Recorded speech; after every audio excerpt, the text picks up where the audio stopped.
সেদিন বৃষ্টির সময় খালি বাসায় আমাকে একা পেয়ে আমার শ্বশুর অরুণ আমাকে যেভাবে আমার ডাব গাছে উঠলেন, সেটা শুনলে তোমাদের শরীরে লোম দাঁড়িয়ে যাবে, তোমাদের মন ছুঁয়ে যাবে এই গল্প শুনলে। তাই গল্পটি শোনার আগে অবশ্যই তোমরা হাতের কাছে টিস্যু পেপার অথবা কাপড় নিয়ে রাখবে।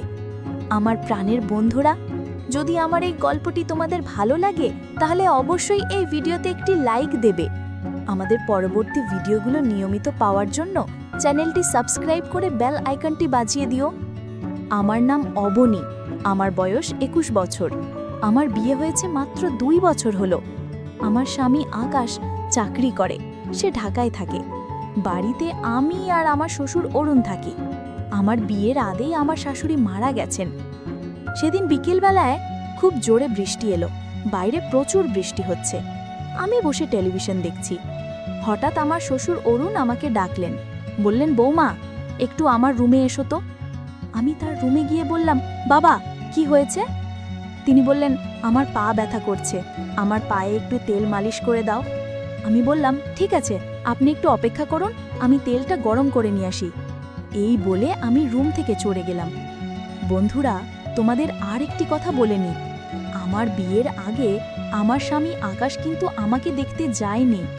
আমার শ্বশুর অরুণ আমাদের দুঃসম্পর্কের আত্মীয় লাগে। হঠাৎ একদিন আমাদের বাড়িতে বেড়াতে এসেছিলেন। আমাকে দেখে তার খুব পছন্দ হয়েছিল, তাই আমার মা বাবাকে বলে আমাকে তার ছেলের বউ করে নিয়ে এলেন। ছেলে সরকারি চাকরি করে, তাই আমার মা বাবা আমাকে বিয়ে দিয়ে দিলেন। তখন থেকেই অরুণ আমার প্রতি দুর্বল, কিন্তু আমারও কেন যেন তাকে খুব ভালো লাগে। তার বয়স 55 বছর হলেও দেখতে এখনো অনেক সুন্দর লাগে। বিয়ের পর থেকে দেখতাম শ্বশুর অরুণ আমাকে চোখে চোখে রাখতেন। আমি মনে মনে ভাবতাম তার মেয়ে নেই, তাই উনি হয়তো আমাকে নিজের মেয়ের মতো করে খুব আদর স্নেহ করেন। সবসময় আমাকে জিজ্ঞেস করতেন, তো বৌমা তোমার কি লাগবে? যখন যেটা লাগবে অবশ্যই আমাকে বলবে, কোনো লজ্জা করবে না। অরুণ আমার কাজের প্রশংসা করতেন। আমি যেটা রান্না করতাম সেটাই তার কাছে ভালো লাগতো। আমাকে বলতেন, বৌমা তোমার রান্না খুব সুস্বাদু, ঠিক তোমার মতো। তুমি দেখতে যেমন সুন্দর, তেমনি তোমার রান্নাও অনেক সুন্দর। আর শ্বশুরের মুখে প্রশংসা শুনতে আমার খুব ভালো লাগতো।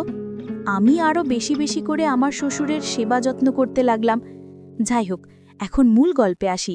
আমি তেল গরম করে শ্বশুরের রুমে নিয়ে আসলাম। তারপর তেল তার পায়ে ভালো করে লাগালাম। বিকেলটা ছিল কেমন জানি অন্যরকম। জানালার বাইরে টিপটিপ বৃষ্টি পড়ছে। বাড়িটা একেবারে নিস্তব্ধ, সবাই কোথায় যেন গেছে। আমি আর বাবা, মানে শ্বশুরমশাই অরুণ, এই বিশাল বাড়িতে একা। একটা হালকা কাঁপুনি লাগছিল গায়ে, মনে হচ্ছিল এক কাপ চা পেলে ভালো লাগতো। আমি চুপচাপ উঠে রান্নাঘরে গেলাম চা বানাতে। হঠাৎ শুনলাম পেছনে নরম পায়ের শব্দ। ঘুরে দেখি বাবা দাঁড়িয়ে আছেন। হেসে বললেন, তুমি তো একা একা, ভাবলাম একটু কথা বলি। আমি বললাম, চা বানাচ্ছি, আপনি বসুন, নিয়ে আসছি। তিনি বললেন, না, আমি তোমার সাথে বসেই কথা বলি। আমরা দুজনে রান্নাঘরের জানালার ধারে বসে পড়লাম। বাইরে বৃষ্টি পড়ছে, হালকা ঠান্ডা বাতাস বইছে। বাবা বললেন, বৌমা জানো, এই বাড়িটা আগে এমন নীরব হতো না। তোমার শাশুড়ি থাকলে কত কথা হতো। আমি বললাম, তার কথা শুনতে ভালো লাগতো আমার। আপনি বলুন না তার কিছু স্মৃতি। আমি একটু থেমে বললাম, আমি তো এই বাড়ির মেয়ে, আপনার মেয়ে হয়েই থাকতে পারি। বাবা হেসে বললেন, হ্যাঁ বৌমা, তুমিই তো আজ আমার সবচেয়ে আপন। আমি বুঝতে পারি এই সম্পর্কটা শুধু আত্মীয়তার নয়, এক গভীর হৃদ্যতার। শ্বশুরমশাই অরুণ ধীরে ধীরে বললেন, তোমার শ্বশুর হোক কিংবা বাবা, একটা বন্ধুত্ব যদি গড়ে ওঠে তাহলে জীবনটা আরও সুন্দর হয়ে যায়। আমি মাথা নাড়লাম। সম্পর্ক তো যত্ন আর সম্মানেই গড়ে ওঠে। তখন আমি হাতটা একটু থামালাম। তিনি বললেন, তোমার হাতের স্পর্শে শুধু শরীর নয়, মন শান্তি পায়। আমি একটু হাসলাম। আপনি এমন বললে আমি আরও লজ্জা পাই বাবা। শ্বশুর হেসে বললেন, লজ্জার কিছু নেই, ভালোবাসা তো সম্পর্ককে আরও সুন্দর করে তোলে। বৃষ্টির শব্দ তখন আরও গভীর হয়ে উঠেছে। ঘর জুড়ে এক শান্ত পরিবেশ। আমি ধীরে ধীরে উঠে দাঁড়ালাম, বললাম, আপনার পায়ে তেল মালিশ শেষ, এবার একটু গরম দুধ এনে দিই। তিনি হেসে বললেন, তুমি পাশে থাকলেই তো আমি সব ভুলে যাই বৌমা। আমি হেসে চলে গেলাম রান্নাঘরের দিকে। আমি রান্নাঘরে গিয়ে চুলায় দুধ বসালাম। জানালার কাছে বৃষ্টির ফোঁটা জমে আছে। মনটা কেমন যেন শান্ত, আবার একটু দুলে ওঠা, এক অদ্ভুত অনুভূতিও হচ্ছে। শ্বশুর মশাইয়ের মুখটা বারবার চোখে ভাসছে, স্নেহময়, প্রশান্ত। দুধ ফুটে এলে কাপ নিয়ে আমি আবার ঘরে এলাম। তিনি জানালার দিকে তাকিয়েছিলেন। ঘরের আলো ছায়ায় তার মুখটা যেন আরও কোমল লাগছিল। আমি দুধ এগিয়ে দিলে বললেন, তুমি এলেই যেন ঘরটা প্রাণ ফিরে পায়। মুচকি হেসে বললাম, আপনি তো এমন করে বলছেন যেন আমি নতুন কেউ। তিনি দুধে চুমুক দিতে দিতে বললেন, বৌমা, তুমি নতুন নও, কিন্তু প্রতিদিন তোমার নতুন দিক দেখতে পাই। কথাটা শুনে আমি চুপ করে রইলাম কিছুক্ষণ।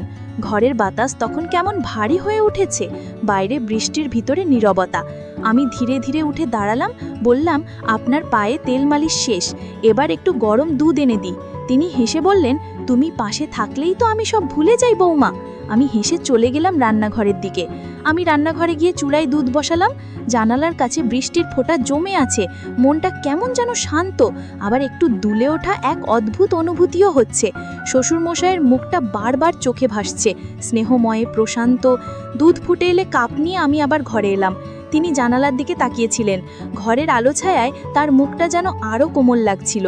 আমি দুধ এগিয়ে দিলে বললেন, তুমি এলেই যেন ঘরটা প্রাণ ফিরে পায়। মুচকি হেসে বললাম, আপনি তো এমন করে বলছেন যেন আমি নতুন কেউ। তিনি দুধে চুমুক দিতে বললেন, বৌমা, তুমি নতুন নও, কিন্তু প্রতিদিন তোমার নতুন দিক দেখতে পাই। কথাটা শুনে আমি চুপ করে রইলাম কিছুক্ষণ। ঘরের বাতাস তখন কেমন ভারী হয়ে উঠেছে, বাইরে বৃষ্টির ভিতরে নীরবতা। আমি হঠাৎ বললাম, তোমার শাশুড়ি বেঁচে থাকতে এমন বৃষ্টি দিনেও আমার পাশে বসে গল্প করত। তোমাকে দেখলে ওর কথা খুব মনে পড়ে। একটু মন খারাপ করে বললাম, আপনি ওনাকে খুব ভালোবাসতেন তাই না? তিনি মাথা নাড়লেন, ভীষণ। কিন্তু জীবন তো থেমে থাকে না, সেই ভালোবাসা এখন শুধু স্মৃতি। তুমি সেই শূন্যতা কিছুটা হলেও পূরণ করো। আমি ধীরে ধীরে তার পাশে বসলাম, একটু নরম গলায় বললাম, বাবা, আমি যদি আপনার পাশে থাকতে পারি, আপনাকে একটু হলেও ভালো রাখতে পারি, সেটাই আমার বড় প্রাপ্তি। তিনি আমার দিকে তাকিয়ে একটুখানি হাসলেন। আওয়াজ তখন একটু থেমেছে। ঘরের বাতাসে তেলের গন্ধ, দুধের উষ্ণতা আর আমাদের নিঃশব্দ বন্ধনের এক অভূতপূর্ব মেলবন্ধন।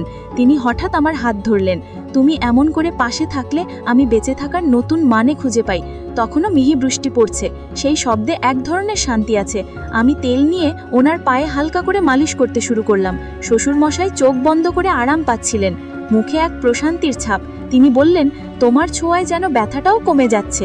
আগে কখনো কেউ এমন করে আমার যত্ন নেয়নি। আমি হেসে বললাম, আপনি তো বাবার মতোই, আপনার যত্ন নেওয়া তো আমার দায়িত্ব। তিনি হালকা হেসে বললেন, তোমার মধ্যে একটা আলাদা শান্তি আছে বৌমা। তোমার শাশুড়ির মতো ব্যবহার, সেটা সব সময় মন ছুঁয়ে যায়। আমি একটু লজ্জা পেলাম, চোখ নামিয়ে বললাম, আপনার কথায় উৎসাহ পাই বাবা। বৃষ্টি তখন একটু বেড়েছে, জানালায় বৃষ্টির টুকটাক শব্দ যেন আমাদের নিঃশব্দ কথোপকথনের পটভূমি তৈরি করছে। উনি হঠাৎ বললেন, জানো, বৃদ্ধ বয়সে অনেক কিছুই একা লাগে, তবে তুমি পাশে থাকলে সেই একাকিত্ব কমে যায়। এরপর আমরা দুজন দুজনের মাঝে হারিয়ে গেলাম আমাদের মিলনে, যেন স্বর্গীয় সুখ নেমে এলো। আজ আমার সমস্ত দেহ, মন, প্রাণ সব সঁপে দিলাম তার চরণে। আর আমার শ্বশুর অরুণ আমাকে জড়িয়ে ধরে বললেন, তুমি কেন আরও আগে আমার কাছে এলে না? এরপর আমরা মাঝে মাঝেই একসাথে এইভাবে সময় কাটাতাম, যা খুশি তাই করতাম। আজ এখানেই শেষ, অন্যদিন আবার নতুন গল্প নিয়ে আসবো। পারলে এই ভিডিওটি শেয়ার করে দিও। কোনো মন্তব্য বা অনুরোধ থাকলে কমেন্টস করে জানাবে। সবাইকে ধন্যবাদ।